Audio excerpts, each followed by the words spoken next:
Well, I'm here today with Guy Bisson, who's Research Director at Ampere Analysis and also a frequent session chair at some of our recent conferences. So welcome back to the podcast, Guy. Thank you. Now, we first chatted, I've been doing my background research back in asiCast 39 in an alcove in the rain outside the Royal Academy, if I recall correctly, and clearly a lot has happened in the world of VOD in the 5 years since then. And what specifically prompted our chat today was a recent blog in which you highlighted that Netflix is on the verge of a significant inflection point in its finances. Can you explain the significance of that and the implications for the future? Well, what Netflix said in their last quarterly results was that they are on the verge of becoming sustainably cash flow positive, and it's the word sustainably there that's key. What that means is that they're making enough money to fill the hole that they've had for many years in their cash flow. They've had a negative cash flow caused by spend on content, and plugging that hole and becoming cash flow positive is a very significant inflection, not least because of the huge volume of original production that Netflix is engaged in. They really are streets ahead of basically everybody else in terms of the volume and scale of their original production output. So being able to sustainably fund that from cash is a very important point and move.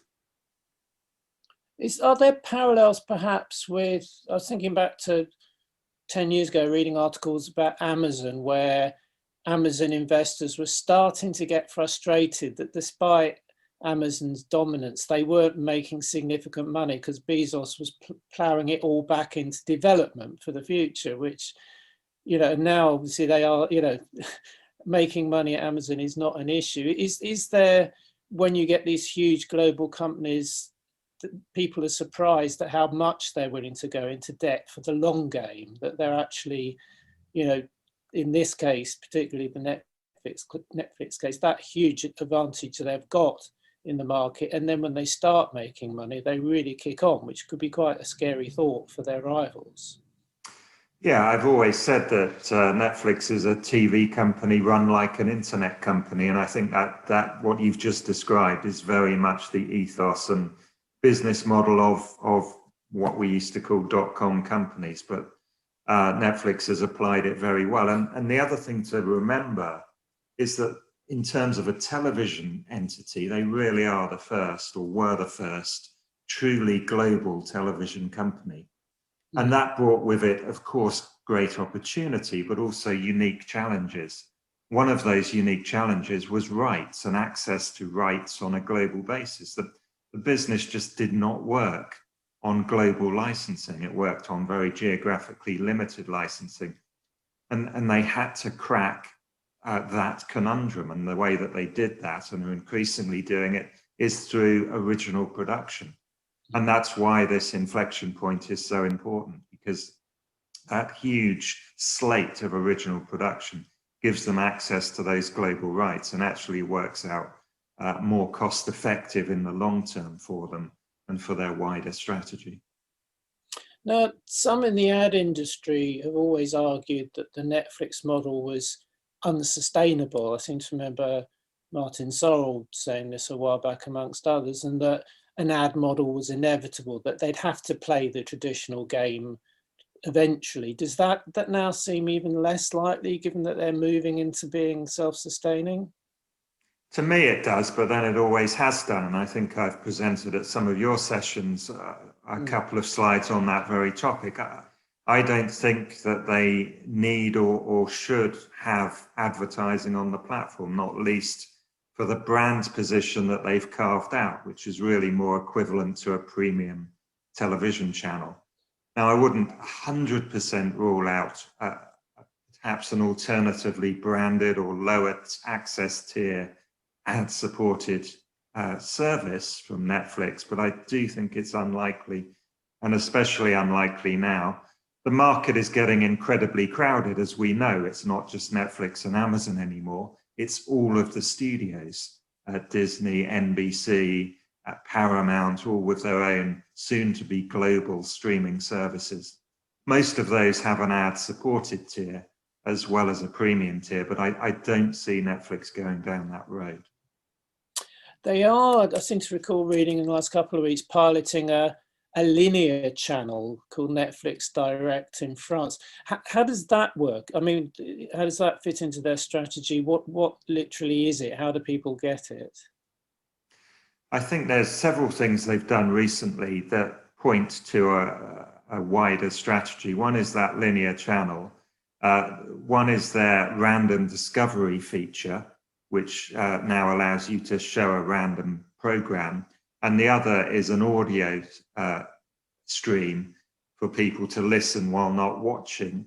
And I think all of those are facets of the same strategy. And it's about moving the platform beyond appointment viewing. So when you go to Netflix or any of the on-demand services, indeed, you tend to, it's a destination because you know you want to watch something. Often you know exactly what you want to watch. You want to watch the next episode of the drama that you're engaged in.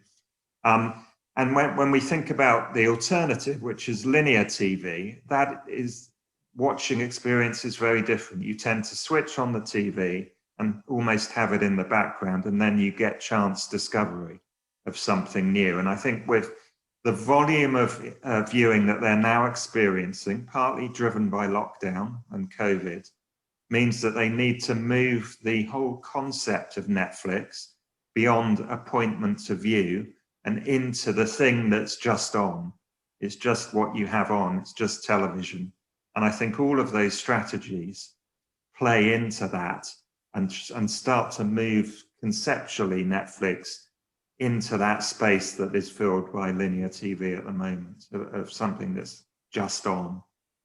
So the pilot channel in France, is that only available in the UPG if you are a Netflix subscriber, or is it there as a kind of a Barker channel for people to go to Netflix and subscribe? Good question. I'm not sure. I assumed that it was for subscribers, but I'm not 100% sure on that. We'll do some Googling and include that in the show notes, perhaps. But it's interesting talking of linear, because Amazon have made a foray into linear streaming of sports rights in specific events rather than total rights to a whole product. So they've been streaming specific tennis and rugby tournaments and also whole slates of Premier League match days. Is there any evidence that that's proving successful, or how that's fitting into their strategy? Yeah, Amazon's interesting. They've, not just in sport, but in all of their content strategy, they're quite different from Netflix, or they've taken a quite different route. And it is much broader in terms of all of the content on the platform. The catalogue is absolutely huge. It's a much more diverse range of content in terms of the type and quality of that content. Whereas Netflix has increasingly narrowed down to focus on high quality original, particularly scripted content, although not entirely. And I think the sport is just part of that for Amazon, where the opportunity has presented itself. And the Premier League is an example of that. The package that they acquired here in the UK was basically sitting around unloved and unwanted, and they picked it up. I think it's just where it makes sense, where opportunity presents itself. It fits with that very broad content strategy, bringing on Amazon Prime customers on the margin, because once they become an Amazon Prime customer, they're extremely valuable from the retail perspective. And so wide and broad fits that wider Amazon ecosystem strategy. And Amazon, as we've discussed in the past, is obviously, unlike Netflix, Amazon is, the main game is Amazon Prime and getting people to subscribe for the wider services. So the video services are there for a more specific purpose beyond simply being video. And it's significant, I guess, that the two match days that Amazon purchased were one in the lead up to Christmas and the other on Boxing Day, when presumably people have been sent their Amazon vouchers for Christmas and are looking to use them. So that you can always see why they've chosen those particular dates, because it's really about just reminding people about Amazon and ordering on Amazon Prime.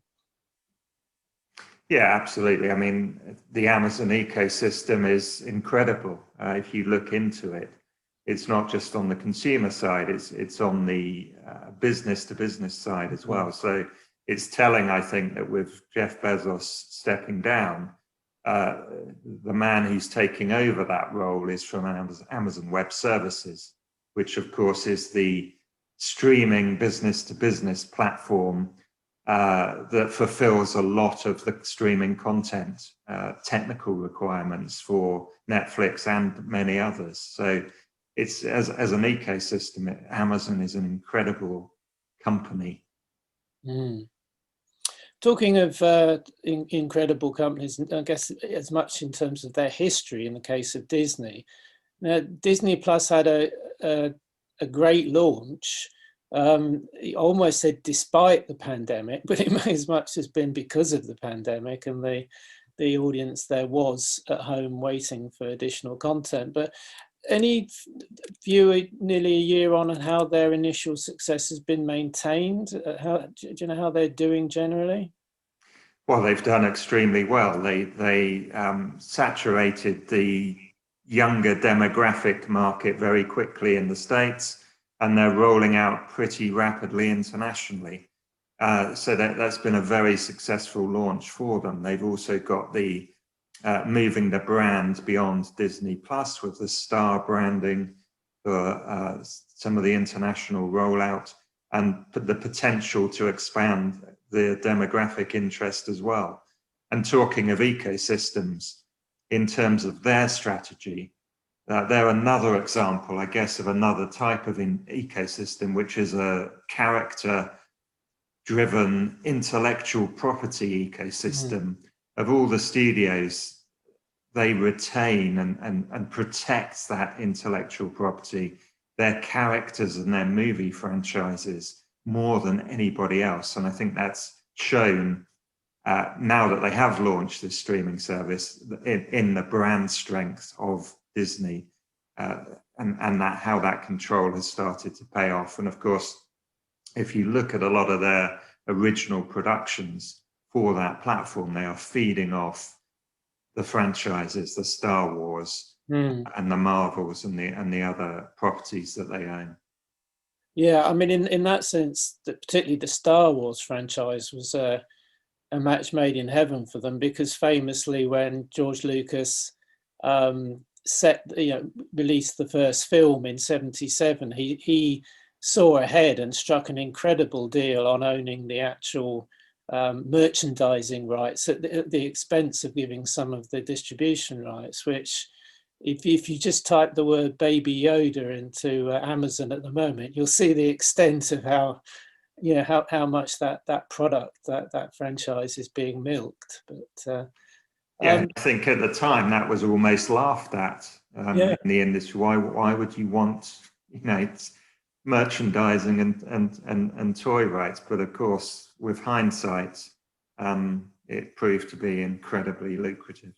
I was reading an article yesterday that there was so much demand for Star Wars toys at Christmas 1977 that they hadn't made, that they were actually selling empty boxes, and that the kids would get an empty box for Christmas on the promise that the toys would turn up. It was almost like they had a down payment on their Luke Skywalker doll or whatever. But interesting, yeah. You mentioned movie franchises. The latest Bond film has been delayed again. Some friends of mine are speculating that Bond is the bellwether for when this bloody pandemic's going to be over. That when we finally see the Bond film, it will mean that the war is over, because they've seen fit to release it. I guess, is the continual delay because the Bond owners, I think it's MGM and Eon, don't really have a link to a streaming platform in the way that Mulan or Wonder Woman were able to be released successfully direct to home? And has that got implications for franchises like Bond in the future? Are they going to be collected like butterflies by the bigger streaming services? Well, it's certainly one of the franchises that I'm a huge fan of, so I can't wait for the new Bond to come out. But I think it's a bigger question than whether you have a streaming service. And it's not just Bond that has been delayed. There's quite a number of the bigger budget movies that are being delayed rather than pushed to streaming, with the exception of the Warner releases that you've mentioned and their particular strategy. And it comes down to where you can make more money, basically. And a little bit of modeling that we've done, slightly back of the envelope, slightly better than back of the envelope, is to look at budget, what a release at various budgets could expect to make in a normal year, what it could expect to make last year with box office down 70–80%, and what it might expect to make this year on the assumption that box office will still be down about 25–30%. And what that model shows is that for big budget releases, it actually does still make sense to delay. For the next tier down of release, it's more questionable. It's somewhere on the edge. And only for lower budget releases does it make sense to push straight to streaming. So I think the studios are doing their sums and working out what it makes sense to delay and what it makes sense to push to streaming. But of course, if you have got a streaming platform, the economics shift a little bit because of the gain that you make in terms of customers and potential revenue there as well.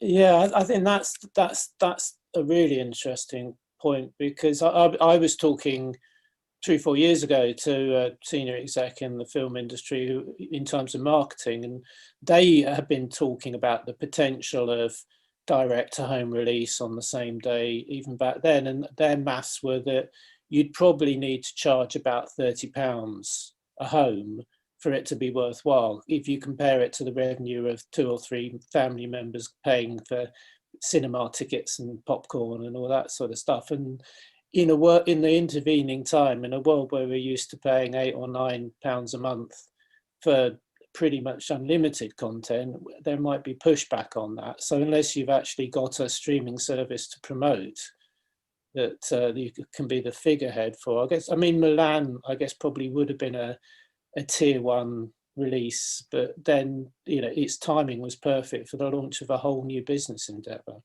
Exactly. Do you, on that point, I mean, do you see, given that the cinemas have been largely shut for the best part of a year and that there has been a ramping up of movie production, certainly by Netflix, do you see a shift from movies functioning in their own rights to almost playing the same role as television does? By which I mean the big emphasis, although there have been original movie productions, not a huge number of them have really broken through compared to the TV series that the streamers have been putting out. You know, the big drivers of the success of streaming have been, you know, the Stranger Things and not so much individual movies. But could that change? Are we looking at possible step change in the relationship between television and cinema as a result of the pandemic, do you think?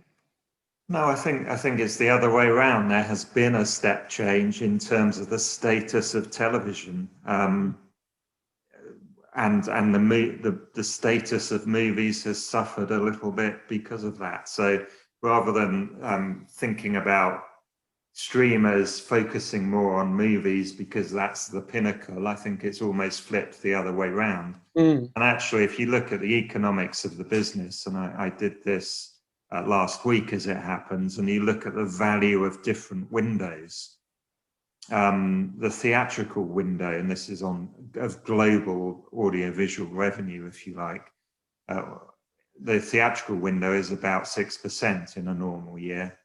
Last year, it was about 2% because of COVID. But even after it recovers, that compares to the subscription TV business, meaning Netflix, Amazon, etc., but also Sky at 47%. And that's the only window that's grown massively over the last 15 years.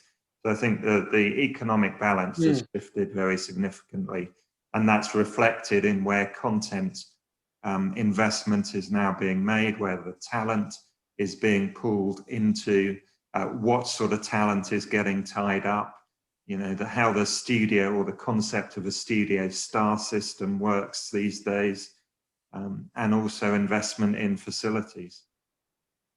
It's interesting, we talked earlier about the Star Wars franchise being a bellwether. I mean, it's a bellwether because it was arguably one of the first franchises, but in terms of merchandising and marketing, but also you could argue, to amplify your point, that at the moment it's a bellwether in terms of that shift to TV, because there's talk of what the next Star Wars movies are, but there hasn't been anything slated for the next year or two, whereas The Mandalorian, which, if you look at a series of The Mandalorian, it's about 4.5 hours long. It could have been a film, but clearly Disney are more focused with the Star Wars franchise on television, but I guess for the reasons that you're talking.